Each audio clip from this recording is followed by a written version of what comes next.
super dark. This area has no power at all. So right now what you're able to see is with the power of the headlights from our car and 2 lights that photojournalist Jared has out. But I'm going to let you look at this. This tree just uprooted from the ground and fell over this way. I'm just going to walk and Jared is going to pan. I'm going to put the flashlight on what you're looking, and this tree, just huge, lands this way, and it looks like another tree in this direction cut off. You can see parts of the branch right here, and it goes all the way. I don't know if you can see this, blocking this road right here.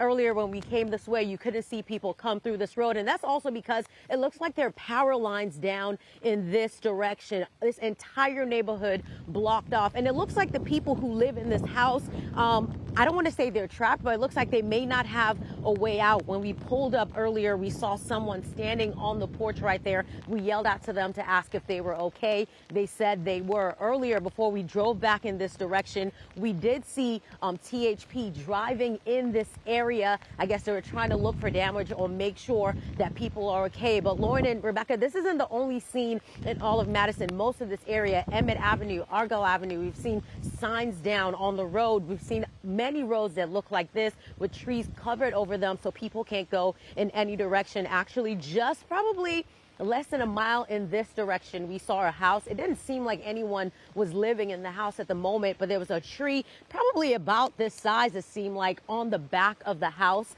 And that house, the back of it completely torn in because of the large tree that fell on it. But this is what a lot of the situation looks like in Madison. Earlier, we talked to firefighters and they say there's a lot of down trees, a lot of down power lines here in Madison. Earlier, they were responding to a gas leak at a restaurant. So it's a very, very busy time for first responders as they're trying to check out damage and check on people. But this area that we are in Madison, absolutely no power. We've seen a couple people walking around closer to Gallatin Pike, but very, very busy area here in Madison. The rain is still coming down. The wind is still coming down. And a lot of the trees that are down looking like this, just torn up from the branch or from the roots. Back to you guys in the studio.